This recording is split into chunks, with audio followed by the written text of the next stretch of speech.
অনেকদিন আগের কথা। কিষানগড় নামে একটি গ্রাম ছিল।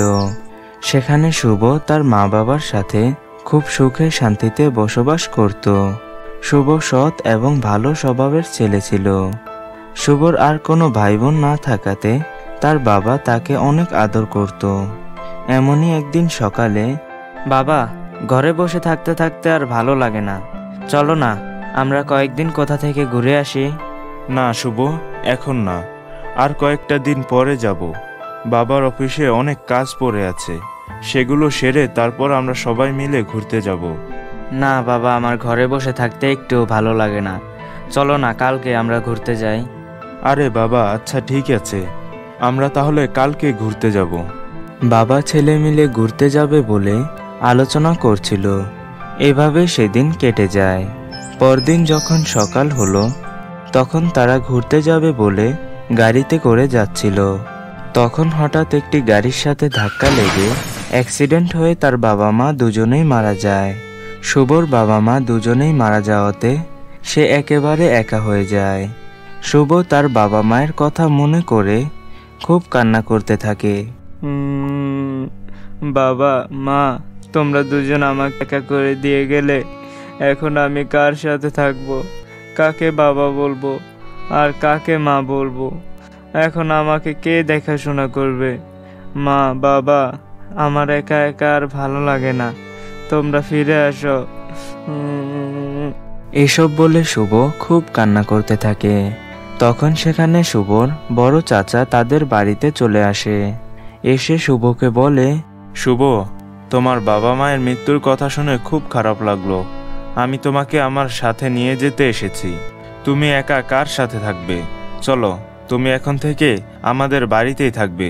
তখন শুভর চাচা শুভকে তার বাড়িতে নিয়ে আসে। শুভর দুই চাচাতো ভাই ছিল, যাদের নাম ছিল সুরেশ এবং রমেশ। শুভর চাচাতো ভাই দুজন খুব লোভী এবং খারাপ স্বভাবের ছিল। যখন শুভ তার চাচার সাথে তাদের বাড়িতে আসে, তার চাচি রেগে উঠে বলে, তুমি এই এতিম বাচ্চাকে কেন নিয়ে এসেছো? নিজের বাড়িতে দুই ছেলে রেখে আবার আরেক এতিম বাচ্চাকে নিয়ে এসেছো? নিজেদের বাচ্চাকেই তো পালন করতে অনেক টাকা খরচ হয়, এখন যদি ও এই বাড়িতে থাকে তাহলে তো আরো বেশি টাকা খরচ হবে। আরে তুমি এরূপ আচরণ করছো কেন? ও তো আমার ছোট ভাইয়ের ছেলে। ছোট আর ওর বউ মারা যাওয়াতে শুভ একেবারে একা হয়ে গেছে। এখন আমরা যদি ওকে দেখাশোনা না করি তাহলে কে দেখাশোনা করবে? আর শুভ কোথাও যাবে না, ও এই বাড়িতে আমাদের সাথে থাকবে। আচ্ছা ঠিক আছে, শুভ এই বাড়িতেই থাকবে, কিন্তু এই বাড়ির ছেলে হিসেবে না, কাজের ছেলে হিসেবে থাকবে। আর আমি যা বলবো ওকে তাই শুনতে হবে। আচ্ছা চাচি, আমি আপনার কথা মতোই কাজ করব। আপনি যা বলবেন আমি তাই শুনবো। আমাকে শুধু দুবেলা খাবার দিলেই হবে। আপনাদের ছাড়া আমার এই দুনিয়াতে তো আর কেউই নেই। আচ্ছা ঠিক আছে, এখন এখানে দাঁড়িয়ে দাঁড়িয়ে কি আমার মুখ দেখবি, নাকি ঘরের সব কাজ করবি? যা গিয়ে প্রথমে থালা বাসনগুলো পরিষ্কার করে আয়, তারপর রান্নাঘরে গিয়ে রান্না করবি। কি বলেছি বুঝেছিস? বেচারা শুভর বাবা মা যখন বেঁচে ছিল তখন তাকে কোনো কাজ করতে হয়নি, কিন্তু বাবা মা মারা যাওয়াতে এখন তাকে চাচার বাড়ির সব কাজ করতে হচ্ছে। শুভর কাজে যদি কোনো ভুল হতো তখন তাকে তার চাচি অনেক মারধর করত। অন্যদিকে শুভর দুই চাচাতো ভাই সুরেশ এবং রমেশ সব সময় শুভকে মার খাওয়ানোর জন্য চিন্তা করত। একদিন সুরেশ রমেশকে বলে, রমেশ, অনেকদিন হয়েছে শুভকে কোনোভাবেই মার খাওয়াতে পারছি না, চল আজকে আমরা ওর সাথে কিছু একটা করি। হ্যাঁ হ্যাঁ সুরেশ, তুই ঠিকই বলেছিস, এই চাকরটাকে একটু শিক্ষা দিতে হবে যাতে আমাদের ঘর থেকে ভেগে যায়। আবার বাবা ওর জন্য মায়ের সাথে সব সময় ঝগড়া করে, আর এসব ভালোই লাগে না। এসব কথা বলে সুরেশ এবং রমেশ একটি প্ল্যান তৈরি করে। তখন তারা দুজন শুভকে ডাক দেয়। ডাক দিয়ে বলে, শোন চাকরের বাচ্চা, আমার জন্য সুস্বাদু খাবার তৈরি করে নিয়ে আয়, আর আমার জন্য আমার প্রিয় খাবার তৈরি করে নিয়ে আয়, আর এর সাথে আমার জামা কাপড়গুলো আয়রন করে রাখিস। যা, এখন কাজে যা, এখানে দাঁড়িয়ে দাঁড়িয়ে কি আমাদের মুখ দেখবি? যা কাজে যা। এসব বলে তারা দুজন শুভকে খাবার তৈরি করতে পাঠিয়ে দেয়। এর কিছুক্ষণ পর শুভ তাদের পছন্দ মতো খাবার তৈরি করে নিয়ে আসে এবং তাদের খাবার দিয়ে সেখান থেকে চলে যায়। তাদের প্ল্যান অনুযায়ী তারা সেই খাবারের মধ্যে অনেকগুলো মরিচের গুঁড়ো ঢেলে দেয়। তখন তারা তাদের মাকে ডেকে বলে, দেখো মা, এই চাকরের বাচ্চা আমাদেরকে মারতে চেষ্টা করছে, মেরে এই বাড়ির মালিক হতে চাচ্ছে। ও আমাদেরকে মারার জন্য খাবারে কত মরিচ দিয়েছে। হ্যাঁ হ্যাঁ মা, রমেশ ঠিকই বলেছে, এই শুভ আমাদেরকে মারার জন্য এসব কিছু করেছে, আবার ভালোভাবে কাজও করছে না। আমি একটা জামা দিয়েছি আয়রন করার জন্য, ও ওটাকে ভালোভাবে আয়রন না করে ওটাকে পুড়িয়ে ফেলেছে। তুমিই দেখো মা। সুরেশ এবং রমেশের কথা শুনে তাদের মা শুভর প্রতি খুব রাগ হয়ে যায়। তাদের মা ভেবেছিল তার দুই ছেলেকে শুভ মেরে ফেলার চেষ্টা করছে। এজন্য তারা তিনজন মিলে শুভকে অনেক মারধর করতে থাকে। মার খেয়ে শুভ খুব কান্না করতে থাকে।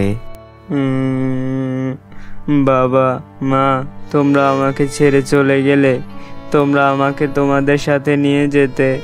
আমার এখানে থাকতে একটুও ভালো লাগে না। এই ঘরে সবাই আমার উপর অনেক অত্যাচার করে, আমার আর এসব ভালো লাগে না। এসব বলে শুভ খুব কান্না করতে থাকে এবং সে ভাবতে থাকে, না, আমি আর এই বাড়িতে থাকবো না। আমি এখান থেকে আজই বেরিয়ে যাব। এই বাড়িতে থাকলে আমাকে আরো মার খেতে হবে। মা বাবা, আমার আর এই বাড়িতে থাকতে একটু ইচ্ছে করছে না। এই বাড়িতে থাকলে আমাকে অনেক মার খেতে হবে, তাই ঘর থেকে বেরিয়ে আসলাম। মা বাবা, তোমরা যখন বেঁচে ছিলে তখন কত সুখ শান্তিতে ছিলাম, কিন্তু এখন তোমরা বেঁচে নেই বলে আমাকে কেউ ভালোবাসে না। সবাই আমার উপর অনেক অত্যাচার করে। শুভ এভাবেই কান্না করতে করতে গভীর জঙ্গলের ভেতর চলে আসে। তখন তার নজর দুটি কুয়োর মধ্যে পড়ে।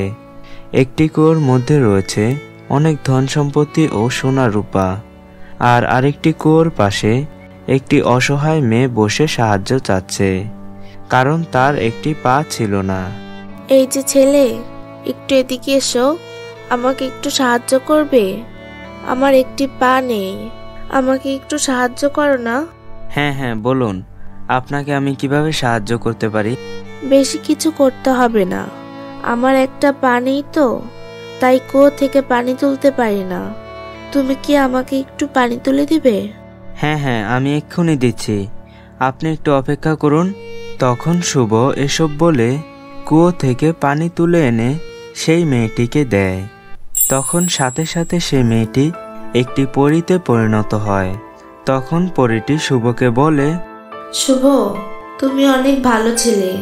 তোমার সামনে সোনার উপর কুয়ো ছিল, কিন্তু তুমি সেখানে না গিয়ে তুমি আমাকে সাহায্য করেছো। আমি খুব খুশি হয়েছি। আচ্ছা বলো, তুমি কি চাও? না, আমার কিছু লাগবে না। আমি তোমার মনের কষ্ট বুঝতে পেরেছি। এই নাও, এই সোনার উপর কুয়ো আজ থেকে তোমার। এই সব সোনার উপর ধন সম্পত্তি তুমি নিয়ে যাও। তখন শুভ পরীর দেওয়া ধন সম্পত্তিগুলো বাড়িতে নিয়ে আসে এবং সেগুলো থেকে নিজের জন্য কিছু টাকা রেখে আর সব টাকা গরিব দুঃখীদের মধ্যে বিলিয়ে দেয়। এ কথা যখন শুভর চাচির কানে যায়, তখন চাচি নির্দোষ হয়ে শুভর কাছে আসে, এসে বলে, বাবা শুভ, তুমি ভালো আছো তো? তুমি চাচিকে না বলে ঘর থেকে বেরিয়ে এসেছো, আর নিজে চাচিকে বলবে না যে তুমি এত ধন সম্পত্তি কোথা থেকে নিয়ে আসলে? তখন শুভ সরল মনে তার চাচিকে সব কথা খুলে বলে। তখন শুভর চাচি ধন সম্পত্তির লোভে সেই দুই কুয়োর কাছে আসে। তখন সে লোভে পড়ে সোনা রূপা ও ধন সম্পত্তির কুয়োর দিকে যেতে থাকে। তখন কুয়োর চারপাশ থেকে অনেকগুলো বিষধর সাপ বের হয়ে শুভর চাচিকে আক্রমণ করে মেরে ফেলে এবং অন্যদিকে শুভ পরীর দেওয়া ধন সম্পত্তি দিয়ে খুব সুখে শান্তিতে বসবাস করতে থাকে। তো বন্ধুরা, আমাদের আজকের এই গল্পটি এ পর্যন্তই। আমাদের আজকের এই গল্পটি যদি তোমাদের কাছে ভালো লেগে থাকে তাহলে ভিডিওতে অবশ্যই লাইক করবে, এবং তোমরা যদি আমাদের চ্যানেলে নতুন হয়ে থাকো তাহলে আমাদের চ্যানেলটি সাবস্ক্রাইব করবে। তো দেখা হচ্ছে পরবর্তী কোনো ভিডিওতে। সবাইকে ধন্যবাদ। আসসালামু আলাইকুম।